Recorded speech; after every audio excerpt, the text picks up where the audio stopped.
Fait qu'ils ont fait comme... Quel dépassement de coût? Il n'y en a pas! Il n'y a pas de dépassement de coût! Pas de problème, je peux continuer à faire mes shit ailleurs. C'est des gamins, là.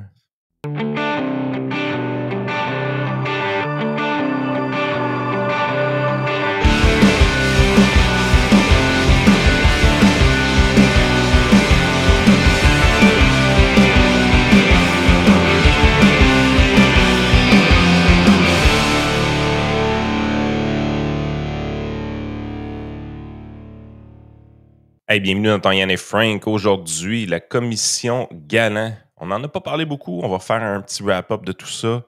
Guilbeault et Bonardel ont passé devant la commission pour sa clique. On parle de ça avec Joey parce que, ouais, Frank n'est pas là aujourd'hui. Non, Frank n'est pas là aujourd'hui, puis il va être pas là pendant un petit bout. Il décide de prendre ses vacances, en tout cas, fin d'été. Fait qu'on lui souhaite des bons rétablissements à notre cher ami Frank. Écoute. Prompt rétablissement parce qu'il est en vacances. Bon, ouais, pas en tout cas. Ouais, parce qu'il est à bout de nous autres, Yann. Ça il prend une déconnexion complète. Elle est bonne.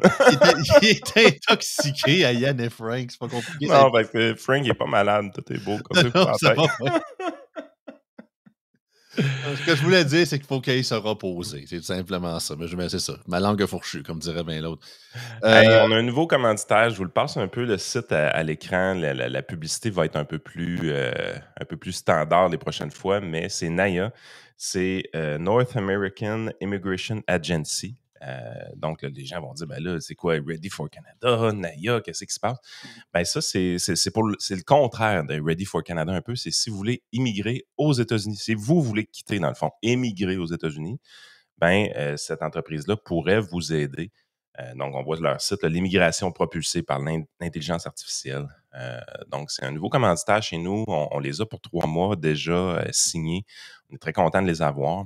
Puis c'est tellement des questions qu'on se faisait poser souvent. Là, connaissez-vous quelqu'un qui pourrait m'aider? Je regarde pour aller aux États-Unis. C'est compliqué aller aux États-Unis. Parce que même si Trump a annoncé en grande pompe la Golden Pass ou la Golden, je ne me rappelle plus quoi. Puis tout ça, ben, finalement, c'est pas encore fait. Il y a des entreprises qui se spécialisent pour vous conseiller si vous voulez quitter vers les États-Unis. Ben, NAIA en fait partie et on est content de les avoir comme commanditaires. Yes. Fait qu'à ce niveau-là, c'est ça, il y a le code QR, comme vous pouvez voir, vous pouvez scanner pour plus d'informations à ce niveau-là. Je sais que dans les Golden, il y avait le Golden Dome, mais je sais que c'est pas nécessairement le même sujet. Oui, il y a eu le Golden Dome, mais la Golden Card, que ça s'appelait. Oui, Golden Card, une affaire comme ça. On n'a pas entendu parler de la Golden Card. Éventuellement, ça doit être en train de se faire. Possiblement. Oui, c'est ça. Retour sur l'affaire de SACLIC et de la commission Galant. Écoute, en toute franchise, moi tout, j'ai comme suivi ça un peu de côté. Il y avait tellement de... Parce que c'est tellement de détails puis de ci, puis c'est un peu comme une genre de série. Il faut quasiment que tu écoutes tous les épisodes, sinon après 2-3, tu as l'air à complètement mélangé. Là. Fait que je vous fais un petit récapitulatif de comment ça a démarré tout ça. Il y a le premier projet, le fiasco du projet d'informatique de la SACLIC pour la Société d'assurance automobile du Québec, qui avait été commandé par les libéraux en 2017. En fait, le projet de restructuration informatique a starté sous les libéraux en 2017 et la CAQ est arrivée, bien évidemment, 1 an plus tard, puis ça a continué sur le gouverne. Le budget initial était de 638 millions pour faire l'entièreté de la mise à jour informatique et des nouveaux logiciels et tout ça. Mais finalement, après rapport de la vérificatrice générale, on finit par le dire, la facture atteindrait plus de 1,1 milliard. Ça vous dit quelque chose? Ouais, classique. C'est ça. Classique. Et donc, par la suite, bien évidemment, il y a eu une commission d'enquête qui a été démarrée avec le juge Galland, entre autres, et il y a eu de nombreuses personnes qui ont passé. Et vendredi, les méchants vendredis, il y a tout le temps de quoi les vendredis, hein, c'est tout le temps là qu'ils décident de faire ça. Il y a eu l'ancien ministre des Transports, François Bonnardel, puisque lui, il a été ministre des Transports justement de l'arrivée de la CAQ en 2018 à 2022. Et depuis 2022, c'est notre cher ami Gigi qui est arrivé sur place. Donc, ils ont eu le... non? Oui, non, peut-être. C'est correct. J'allais dire, c'est un classique en plus. C'est ça. Donc, est arrivé par la suite, 2022 jusqu'à aujourd'hui, et les deux ont passé en témoignage à la commission depuis hier. Et depuis, en fait, hier. La semaine passée, jeudi et vendredi passé. Je vais commencer un peu avec Bonnardel, parce que c'est celui qui a passé en premier, puis Guilbeault a passé le jour d'après. C'est-tu une grande parade de « je sais pas, j'étais pas au courant » J'ai 2 montages. J'ai un montage de 2 minutes 54 de Bonnardel qui dit « Je le sais pas », puis j'ai un montage d'1 minute et demie qui est de Guilbeault qui fait juste dire « Je sais pas ». Fait que, c'est Pourquoi vous voulez devenir ministre si c'est pour rien savoir? Mais tu sais, on comprend la game, c'est pas vrai qu'ils avaient pas, ils avaient tout, là. Mais tu sais, tu peux pas être à la tête d'un ministère et rien savoir. Mais là, à quoi qu'elle sert la commission si les ministres viennent dire qu'ils savaient rien? Là? Ben, c'est ça l'affaire. Parce que là, ce qui se passe, puis écoutez, je vais vous passer le premier On extrait. est encore dans le pays du no fault? Y a-t-il Pas quelqu'un mal, qui va perdre sa job à la fin de tout ça? pas bien, bien. En tout cas, à OK. date, ça regarde pas bien. Malgré que, en tout cas, c'est pas encore arrivé, mais cette semaine, c'est la Geek Squad. Éric Kerr qui est censé prendre la barre et aller témoigner. Donc, ça risque d'être assez spécial, merci.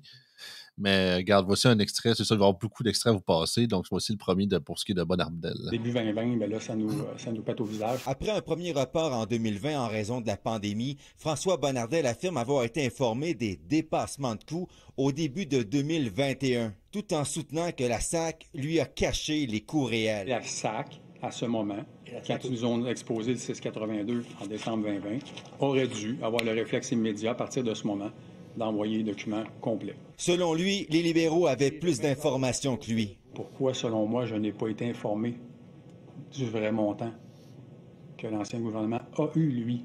Pourquoi la SAC, à ce moment précis, m'a pas donné le vrai portrait? On aurait dû avoir un document qui nous évoquait. Là, on est en 2020-2021. Il dit que le gouvernement libéral avait la meilleure information que lui, parce que l'ancien gouvernement, lui, avait les vrais chiffres, puis lui, il les a jamais eus. La CAQ, es-tu bien élu en 2018? Ben ça, oui.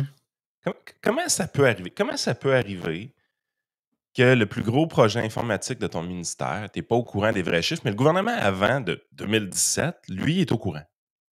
Ça peut pas arriver, ça. Ben, c'est ça qu'il avait l'air à dire, puis je pense qu'ils vont le continuer par la suite, c'est qu'il a pas l'air, en tout cas, la transition qu'il y a eu, même entre Non, mais attends un Guilbeault peu, là, t'es nommé ministre des Transports. Là, tu arrives, tu parles à ton sous-ministre, tu parles au staff, tu dis, OK, c'est quoi les gros projets, c'est quoi les chantiers en cours? Fait que là, on va te faire la liste des grands chantiers en cours. Puis là, il y en a un qui flash en rouge, là, 632 millions de dollars. Là. C'est quoi ce chantier-là? Ah, ça, c'est Saclic. Ils refont leur système informatique.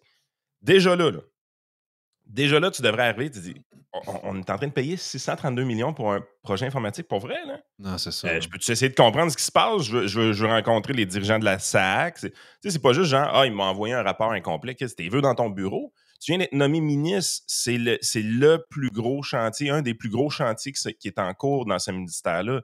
Tu veux être au courant des faits et détails de tout ce qui se passe dans ce dossier-là. Je veux dire, c'est 632 millions. C'est pas un projet à 500 000 là. Non, au contraire.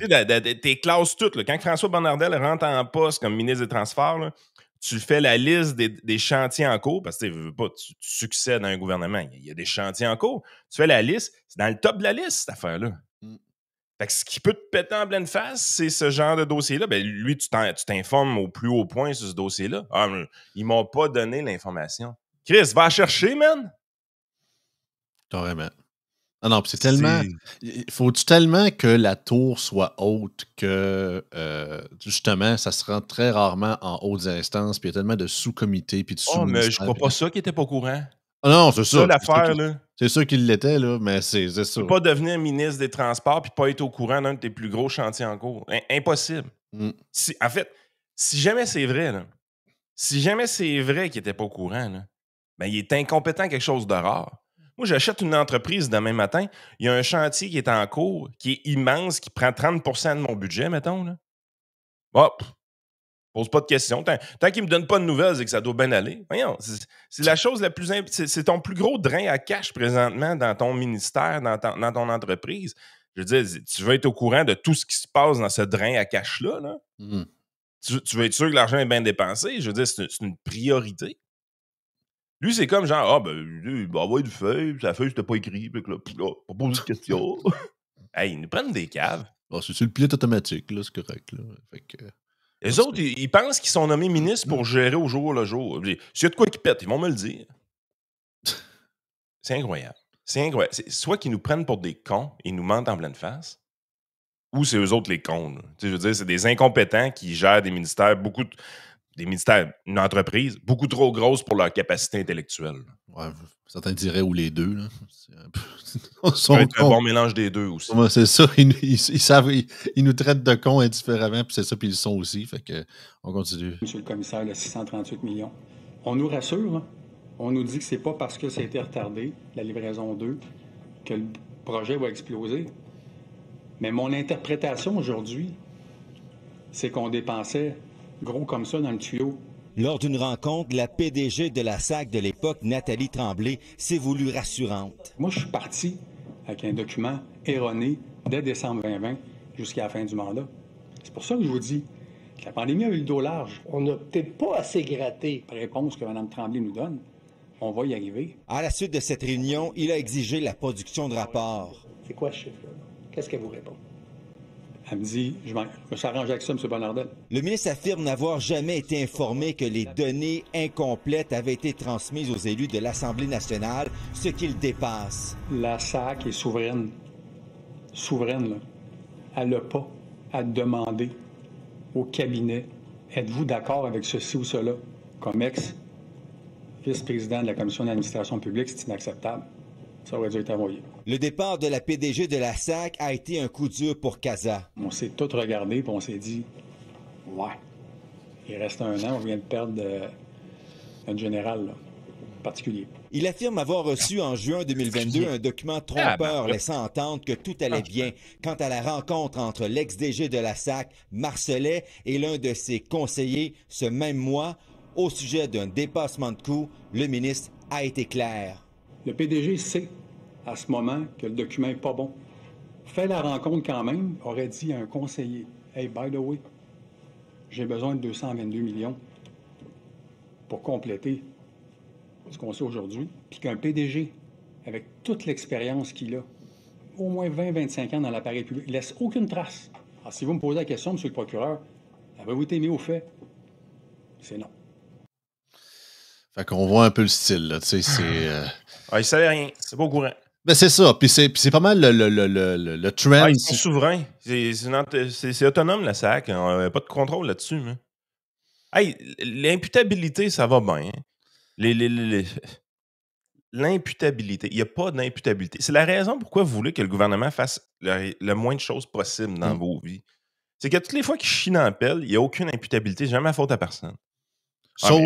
Sauf Yann, les cadres les plus bas. On s'en rappelle quand il y avait eu l'histoire de la petite fille de la DPJ, là, l'Aurore enfant martyr, les derniers temps modernes. Il y avait eu la DPJ de la place avait été critiquée, mais c'est uniquement les cadres ou les intervenantes de bas niveau qui ont été sacrés dehors. Les PDG et les dirigeantes, ils sont backés, ils sont syndiqués. Non, franchement, on va pas toucher à ça. Ouais, c'est pire que ça se gratte le dos et tout ça. Mais Marcelin retourne en fonction publique, je pense. Hein? Oui. Ben justement, Marcelin, vous avez vu, c'est lui qui s'est fait, pas congédier, parce que bien évidemment, on congédie jamais personne au gouvernement, surtout si c'est un haut fonctionnaire. Non, si je me souviens bien, il l'avait transféré à l'Office de protection du consommateur. Ouais, c'est ça. Ça vous donne-tu une idée? Mais c'est pas aucune imputabilité. Aucune. C'est pas la faute à personne. C'est pas la faute au ministre. C'est pas la faute au sous-ministre. C'est pas la faute au PDG de la SAC. Parce que si c'était de sa faute, il aurait perdu une job. Il aurait pu il serait pas en train d'accumuler des années de service dans sa pension. Hey, la pension au gouvernement, c'est 2 par année de service.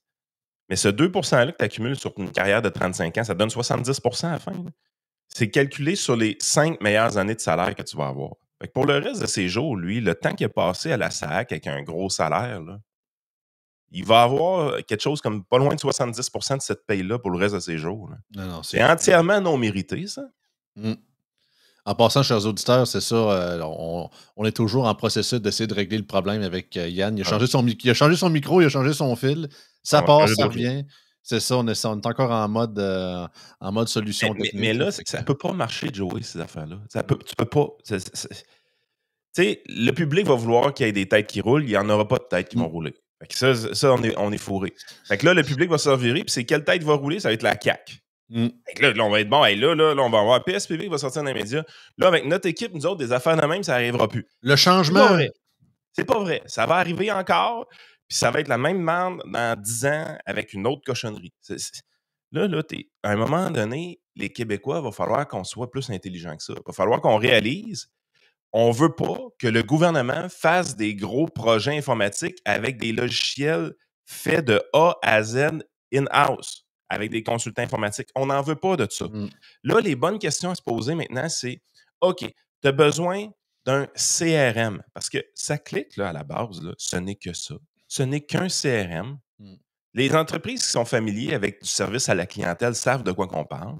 Un CRM, c'est la chose la plus simple au monde. C'est une base de données de clients avec des données sur les clients, puis du stock pour faire du service à la clientèle. Je veux dire, c'est crissement pas compliqué. Et il y a plein d'entreprises dans le monde qui en utilisent un. Mais la prochaine fois qu'il y a une entreprise du gouvernement ou un ministère du gouvernement qui a besoin d'un CRM, on peut-tu en acheter un qui existe déjà? C'est ça. On peut-tu prendre une compagnie là, qui vend un produit clé en main? Ah, ce ne sera pas designé au goût de la SAC ou au goût d'Hydro-Québec ou au goût du ministère de la Faune. Ça va être un peu plus beige, ça va être un peu plus packagé comme toutes les autres entreprises. Vous ne serez pas différent des autres. Mais sacrifice, ça va marcher. Ça ne coûtera pas trop cher. Puis si jamais il y a un dépassement de coût dans la fabrication du truc, c'est à la charge de la compagnie qui a créé son logiciel. C'est pas à vous, c'est pas à nous autres. On essaie de réinventer la roue à chaque fois. Puis en informatique, le niveau de compétence au gouvernement est pas suffisamment élevé pour être capable de contrôler ça. Ils se font fourrer à tour de bras par les compagnies informatiques. Les compagnies informatiques sont mortes de rire dans cette affaire-là. Ils sont morts de rire. Ah ouais, tu veux ton propre logiciel, tu veux qu'on part from scratch, tu veux qu'on crée tout juste pour toi. Parfait, on va te faire ça, il n'y a pas de problème, c'est faisable. Quels sont tes désirs? Quelles sont tes demandes? Ah ouais, là, tu avances le projet. Ah ouais, t'aimerais mieux que ce soit comme ça? T'aimerais mieux que ce soit comme... Pas de problème, envoie, on va te modifier ça. As-tu d'autres demandes que tu voudrais faire, que tu voudrais changer? Pas de problème, nous autres, on bill à l'heure, esti. Telle tes demandes, on bill à l'heure. Demande n'importe quoi. Puis là, tu as toutes sortes d'incompétents qui disent « Hey, ça serait le fun d'avoir une petite licorne en haut à droite. Ben, on va te la mettre, ta licorne. » T'as pas le de fleur de lys quelque place ici, là, pour que ça soit parfait. Hey, on peut-tu le traduire en vietnamien, ici? Ben oui, on peut faire ça, pas de problème. On va te le traduire en vietnamien, c'est facile. Chi-ching, chi-ching, chi-ching. Tu sais, à un moment donné, là, peux-tu utiliser des trucs qui existent déjà? Les gens au gouvernement, ils s'imaginent tout le temps que leurs besoins sont uniques et particuliers. Non. Vous avez les mêmes besoins qu'une entreprise standard, mais il n'y a pas un putain d'entrepreneur qui dépense son propre argent qui ferait une niaiserie comme vous faites. C'est quoi le secret dans l'histoire? Il dépense son propre argent. Quand c'est l'argent des autres, on ne regarde pas la dépense. Ben, vous l'avez une preuve encore là. Mais là, les Québécois, là, si on finit, puis la seule chose qu'on exige, c'est d'avoir des têtes qui roulent, puis qu'en bout de ligne, il n'y a aucune tête qui roule. Tout ce qu'on fait, c'est mettre dehors la CAQ puis remplacer ça par le PQ. Si vous pensez que le problème est réglé après ça, j'ai des petites nouvelles pour vous autres. Ça va être la même merde. Il n'y a rien de réglé. Parce que le modèle est toujours là. Le système en crousé est toujours là. On va reconstruire un autre système informatique dans un autre ministère de A à Z, tandis qu'il y a des solutions privées sur le marché compétitif développées pour des dizaines de milliers d'entreprises qui existent déjà. Tu sais, ce qui coûte cher en informatique, c'est la recherche et développement, c'est la programmation du produit de base. Les compagnies informatiques qui font beaucoup d'argent, ce qu'ils ont réussi à faire, des compagnies qui partaient de rien et qui sont devenues grandes, ce qu'ils ont réussi à faire, c'est de prendre un projet avec 2-3 gros clients, de faire de quoi de bien avec ces 2-3 gros clients-là, et éventuellement d'arriver et de dire comment je pourrais prendre ce que je viens de créer puis l'appliquer à 10 000 entreprises en même temps. Puis ils rendent ça standard, puis ils s'assurent que toutes les autres entreprises peuvent utiliser ça. Puis tu répartis ta recherche et développement ou ta programmation initiale sur plein de clients. Ça fait en sorte que les produits ne coûtent pas trop cher dans ce temps-là. Mais quand tu arrives puis que tu as le gouvernement qui dit « Ah, moi, je vais être le seul à éponger tous les coûts de recherche, développement et programmation. » Asti que c'est cave. Ah, c'est cave, ça n'a pas de bon sens. Il y a des entreprises dans le monde qui ont le même besoin que toi, qui seraient prêtes à splitter les coûts de la facture. En fait, c'est déjà fait. Prends des solutions qui existent déjà. Il y a de quoi à faire avec ça. C'est tout. Hey, on fait un site web, là, puis au lieu de prendre WordPress, comme tout le monde fait, là, ou n'importe quel logiciel qui crée des sites web, on fait les sites web de A à Z en HTML à partir du début. Des 25-50 000 des sites web qui sont visités 15 fois par année. C'est tout le temps la même monde. C'est tout le temps la même affaire. Puis les sites web du gouvernement sont même pas beaux. Mais ça coûte tout le temps cher. Tandis que des entreprises privées qui font faire des sites web, là, ils prennent des trucs qui sont modulés, qui existent déjà dans des systèmes comme WordPress, par exemple. Puis ça va bien. Mais pourquoi le gouvernement ne peut pas faire ça? Ah, sécurité. Sécurité, on peut pas prendre la même affaire que le grand public. Tu sais, je veux dire, on va se faire hacker. Ils se font jamais hacker, le gouvernement? Au contraire. Ils se font hacker comme tout le monde, là. Tu sais, t'es là, tu regardes ça. Ce qui nous paraît évident dans le monde de l'entreprise privée, là, ça a l'air vraiment abstrait dans le monde gouvernemental. Ça a l'air vraiment, vraiment, vraiment abstrait. En tout cas. Ah, mais c'est pas tout, justement. Là. Parce que là, on a appris, parce qu'il y a l'ex-chef de cabinet de Bonnardel qui est allé témoigner aussi. Elle a expliqué, elle a littéralement avoué avoir intervenu dans les documents transmis aux élus de la SNAT. En gros, elle a changé, elle a caché certains rapports ou certaines données pour pas que les élus de la SNAT le sachent qu'il y avait des dépassements de coûts. Attends un peu. Là, c'est capoté, là. Puis elle est encore employée. Non, c'était, je ne sais pas où elle est aujourd'hui, mais c'est l'ex-chef de cabinet. Fait qu'elle était avant le témoignage. Là, fait que je ne sais pas où c'est qu'elle est rendue aujourd'hui. Là. Fait qu'elle, elle travaillait, chef de cabinet, elle travaillait pour les élus. Pour Bonnardel, pour le ministre des Transports. Puis elle a volontairement caché de l'information aux élus, c'est ça? Non, c'est ça. Écoute ça.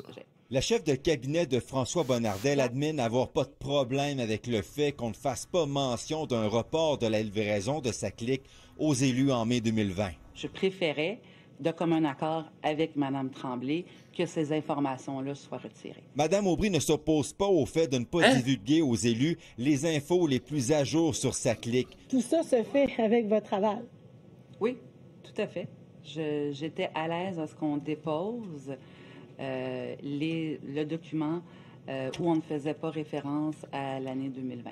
Moi, je vois ça hautement problématique. De nouveaux courriels révèlent que le rapport arrangeait le cabinet Bonnardel. Nous, on avait des orientations ministérielles qu'on souhaitait mettre de l'avant. Mardi, la commission Galland a démontré que le cabinet Bonnardel connaissait les vraies données financières sur sa clique dès 2021.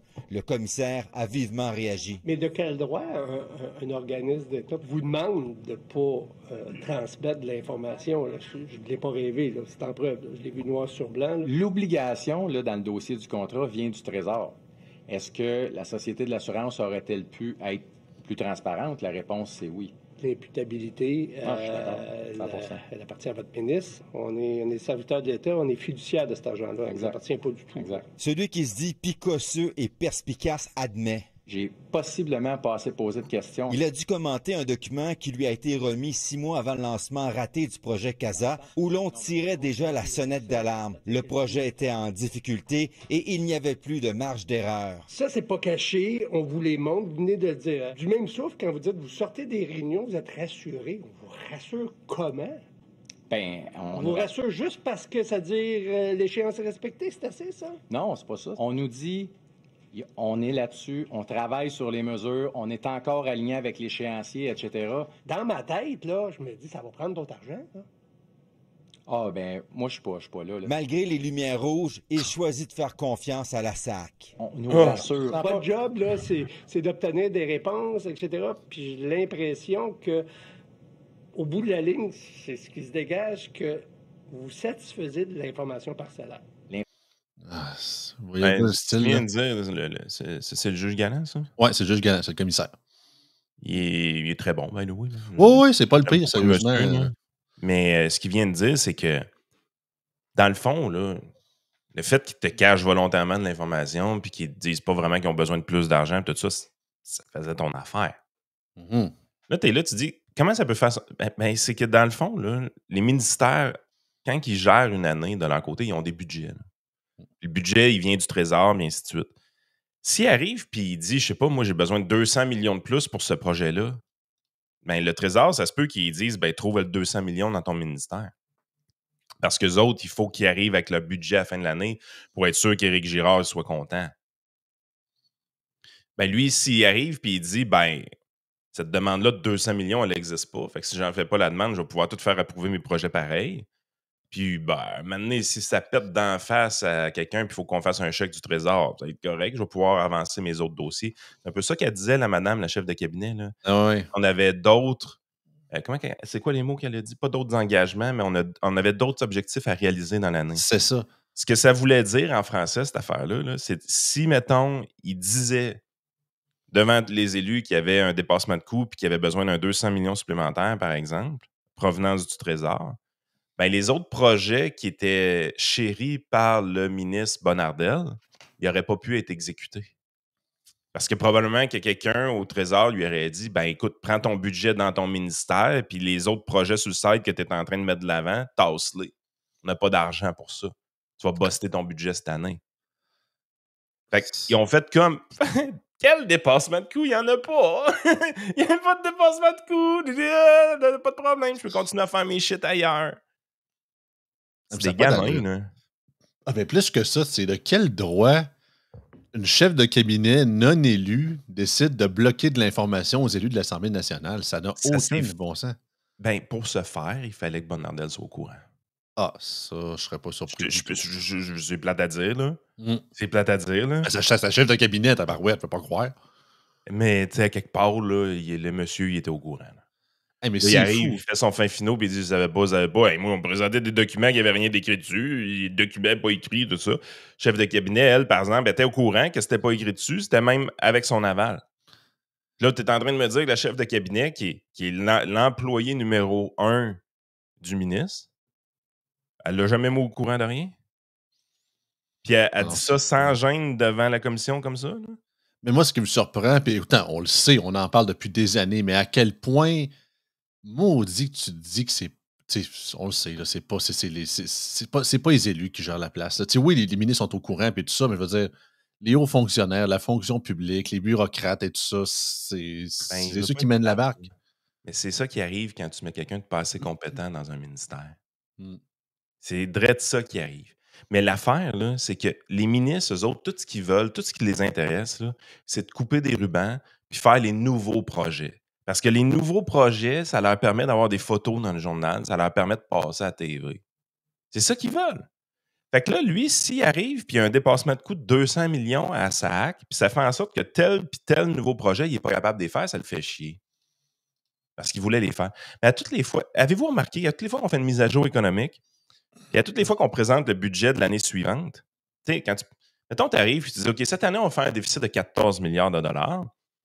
Tu arrives à la fin de l'année, puis généralement, tu arrives à la mise à jour économique de l'automne, puis finalement, ça va être 15 milliards de dollars de déficit. Puis finalement, quand tu arrives, tu fais le budget de l'année prochaine, là, c'est le fun parce que là, tout le monde parle des prochaines dépenses, mais tu arrives en petit caractère, c'est écrit, by the way, ça n'a pas été 14 ni 15 milliards, le déficit de l'année passée, ça a été 16. Là, tu dis, pourquoi ils manquent tout le temps leur objectif? Parce que c'est tout le temps pareil. Si vous prenez... Ça, c'est un exercice que j'avais commencé à un moment donné, puis je m'amusais à faire ça avec les budgets du Québec. Là. Vous allez dire, tu as vraiment fait ça, puis tu étais un débile, mais ouais, j'avais fait ça, puis ça m'intéressait.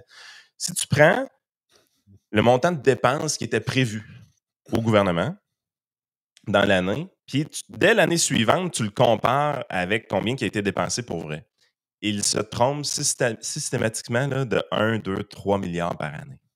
Tout le temps. C'est tout le temps ce genre de montant-là. C'est comme... C'est systématique. Puis là, Mané, tu te dis, si c'était aléatoire, mettons, s'il n'y avait pas de mauvaise intention ou d'incompétence ou rien, là, si c'était juste aléatoire, il se tromperait dans les deux sens. Il y a des années qui seraient comme, on a dépensé 1,5 milliard de plus, puis il y a d'autres années, on dépensé 1,5 milliard de moins. Ça serait comme ça. Ce serait aléatoire un peu parce que, tu sais, tout le monde comprend que on ne s'attend pas que tu arrives au bon chiffre à chaque année. On le sait que tu vas dévier de ta prévision pour les 12 prochains mois, mais tu dévieras pas trop, puis tu vas dévier des deux barres généralement. Ça serait des attentes normales de gestion standard par quelqu'un de compétent. Sauf qu'ils se trompent tout le temps du même bar. Ils sous-estiment toujours la quantité de dépenses qu'ils vont faire, 100% du temps. Ils sous-estiment sans arrêt les dépenses qu'ils vont faire. Pourquoi? À cause des affaires comme ça. C'est que là, il y a quelqu'un qui est en train de dépasser son budget d'un côté, puis s'ils ne le disent pas à personne, ils peuvent continuer à faire les autres projets, donc ils ne sont pas obligés de couper. Puis là, ils arrivent à la fin de l'année, puis ils disent, ouais, là, il manque 200 millions dans ce projet-là, il faudrait que tu fasses un chèque. Tu fasses un chèque. Ouais, mais Chris, c'était pas budgété, ça. Ben là, vas-y, pas joué, fais un chèque. OK, fais le chèque, incognito, puis tout ça. Les circonstances inattendues. Ouais. C'est tout le temps de même. Après ça, vous vous demandez pourquoi, si des gens ont déjà été des fournisseurs du gouvernement, pourquoi vous pensez que ça prend une éternité se faire payer? Ça prend des 6 mois de temps, des fois, à se faire payer. Il y a des gens qui travaillent pour le gouvernement, ils font un projet, ils ont fini le projet, c'est livré, tout ça. Ça prend 6 mois avant de recevoir leur argent. Pourquoi vous pensez? C'est à cause de ça. Mm. Le temps qu'ils niaisent comme ça, ben, ça fait en sorte qu'ils sont capables de camoufler des affaires puis starter plein d'autres shit sur le côté. Fait à la base, là, c'est que les ministres qui gèrent leur budget dans leur ministère, là, en plus d'être incompétents, ils mettent leurs intérêts personnels à eux avant. Leur intérêt personnel à eux avant, c'est de faire des nouvelles shit. Le projet qui a été annoncé par les libéraux en 2017, là, s'il y a un dépassement de coûts sur ce budget-là, ça les fait chier. Parce que s'il sort un 200 millions pour patcher, là, lui, il n'y a pas de capital politique qui a été gagné en le faisant. Là. Il vient de dépenser 200 millions de dollars et il n'y a eu aucun capital politique. Même, il y a probablement eu un capital négatif sur ça. Mais un politicien, c'est de même que ça marche. Ça compte les votes, comme on dit, mais ça compte le capital politique. C'est que... Là, quand tu arrives, tu dis, ça, c'est le système dans lequel on évolue. Là. Mais tous les incitatifs sont là pour que les ministres retardent le visionnement des dépassements de coûts. Ils savent qu'il y en a, mais tant et aussi longtemps qu'il n'est pas écrit sur un papier présenté à l'Assemblée nationale, c'est pas vraiment matérialisé. Ça n'existe pas vraiment. Fait que l'incitatif est de le voir le plus tard possible. Et c'est tellement vrai que sa chef de cabinet, c'est de même qu'elle agit. C'est un système d'incitatif. Tu sais, les gens sont là. Faut pas aller personnaliser ce débat-là. Faut pas aller dire Bonnardel est un cave, Geneviève Guilbeault est une cave, Éric Kerr est un cave, puis la journée qu'on se débarrasse de ces trois-là, tout est réglé. Faut pas aller là. Parce que tout ce qu'on voit présentement, c'est que c'est un système. C'est un mode de gestion. Et le mode de gestion donne des incitatifs aux ministres à se fermer les yeux. Comme les gauchistes diraient, c'est systémique. C'est carrément ça. C'est de l'incompétence planifiée et systémique. Mais si tu ne changes pas le système, si tu ne changes pas le système d'incitatif, qu'est-ce qui va arriver dans 2 ans sur un autre projet? La même marde! Ah, que ce soit péquiste, libéral, caquiste, on le sait. Là, ça ne date pas d'hier non plus. Là. Non, absolument. Peut-être juste terminer, c'est ça, parce qu'on avait promis, parce que j'ai parlé de Geneviève Guilbeault, parce que c'est elle qui est passée par la suite. On va terminer là-dessus, on va dépasser peut-être un petit peu avant d'être dans le Patreon. Et c'est ça, ça résume, l'extrait est un peu long, mais ça résume un peu ce qui s'est produit, ou du moins les hauts faits de ce qu'il y a eu de son témoignage vendredi dernier. Mon chef assis à côté de moi me dit de faire attention à Ducharme. C'est ça, pour vous mettre en contexte, en fait, ça, c'est un email que Guilbeault envoie à Koskinen et à Legault en décembre, en tout cas 21 décembre 2024, parce que là, c'est ça, l'histoire de la SACLIC commence à popper, puis c'est elle qui doit gérer cette marde-là, puis elle, ça fait pas longtemps qu'elle en tout cas, elle est là depuis quelques années, puis elle trouve ça chiant en gros, elle se fait bâcher là-dessus, alors qu'en bonne partie, c'est pas nécessairement elle qui a parti le bal, en gros guillemets. Là. Fait que ça va comme suit. Je me demande si l'angle inverse vous a déjà traversé l'esprit au 3e étage et si quelqu'un s'est déjà préoccupé de faire attention à la ministre, une élue capiste. Est-ce que quelqu'un s'est déjà inquiété du merdier que je ramasse depuis 2 ans à cause de la SAQ? Je n'en ai pas l'impression. J'ai ensuite reparlé à M. Ouellette et à Éric qui m'ont tous deux confirmé que tout était correct. Et depuis, j'ai protégé tout le monde et ramassé seul le merdier qui en a découlé. Changer le PDG et nommer une personne avec un profil plus en phase avec les exigences d'un tel poste, entre autres capable de maîtriser l'interface politique, médiatique et administrative. Changer le PCA. Chère Geneviève, je ne vais jamais protéger un fonctionnaire avant toi. Je voulais qu'il sache comment je m'étais sentie, parce que je pense que c'est important. Puis je veux pas garder, j'aime pas ça, les rancunes, les frustrations, tout ça. Je voulais évacuer ça avant Noël. Puis je trouvais que c'était important qu'il le sache, d'une part. Puis d'autre part, je voulais m'assurer, puis c'est pour ça le reste aussi du courriel, parce que c'est le premier ministre. Lui, il n'est pas dans la gestion de la SAC, il n'est pas, tu sais, je veux dire, il y a beaucoup de choses en tête. Je voulais m'assurer que ce soit clair pour lui et pour son directeur de cabinet qu'il y avait des enjeux majeurs avec le PDG de la SAC et que là, il fallait se pencher sérieusement sur des changements des joueurs clés de la SAC pour que ça aille mieux pour la confiance des Québécois. Moi, je suis toujours avec ça dans ma tête. Et plus tôt, lors d'un interrogatoire serré, Geneviève Guilbeault a été obligée d'admettre, même si elle n'était pas au courant, que dès avril 2023, des documents ont été transmis à son cabinet qui prouvaient qu'il y avait des dépassements de coûts. À quel moment vous avez réalisé que le programme CASA était en dépassement de coûts? Bien, au rapport du VGQ. Geneviève Guilbeault affirme avoir découvert l'ampleur des dépassements de coûts dans le rapport de la vérificatrice générale du Québec de février 2025. Pourtant, un document détaillant toute la stratégie contractuelle, incluant le morcellement des contrats, lui est transmis dès juin 2023, un budget révisé de 716 millions de dollars. Il est apparent de ce napperon-là qu'il y a des dépassements de coûts majeurs dans CASA à ce moment-là. Bien, il y a des avenants qui sont utilisés. Alors oui, on projette un coût de plus élevé que 458 au terme du deuxième avenant qui s'apprête à être signé. Mais là, vous l'apprenez pour la première fois ou c'est parce que vous m'avez dit il y a quelques instants que vous n'avez pas de souvenir de l'avoir appris? Bien, c'est un on général, mon cabinet, là, parce qu'on a convenu tous qu'on s'en souvienne ou non, ça nous a été transmis, incluant à moi. Le commissaire Galland intervient. Ça, là, ça vous alerte pas, ça, là? Je pense que la SAC, à ce moment-là, annonce ses couleurs, mais vous pouvez pas dire... Peut-être que vous n'en avez pas pris connaissance. Ça, c'est autre chose. Mais que la SAC vous a pas avisé, forcément, moi, j'ai un document. Ah, c'est bon. En tout cas, il a dit j'ai un document. On est passé des pubs avant. Mais ça montre un peu, c'est ça. C'est qu'en gros, le résumé de l'histoire de tout ça, c'est que tout le long de Bonnardel, après ça, Guilbeault qui a repris sa place comme ministre des Transports depuis le début de la CAQ, depuis le début de ce projet-là qui datait même d'un an avant que la CAQ soit au pouvoir. Il y a eu des dépassements de coûts. Les deux nient qu'ils ont vus. Évidemment, il sort des documents pour dire qu'ils savaient déjà d'avance. Puis que là, ils sont en mode vouloir dire « Ah non, c'est la faute du commissaire assis, puis c'est la faute du gars de la SAC, puis c'est la faute de tel haut fonctionnaire ou tel conseiller qui ne me l'a pas dit, puis de ci, puis de ça. » Fait que vous voyez un peu... C'est ça qui me frustre un peu, puis regarde, on va aller à la partie Patreon par après, mais c'est ça que...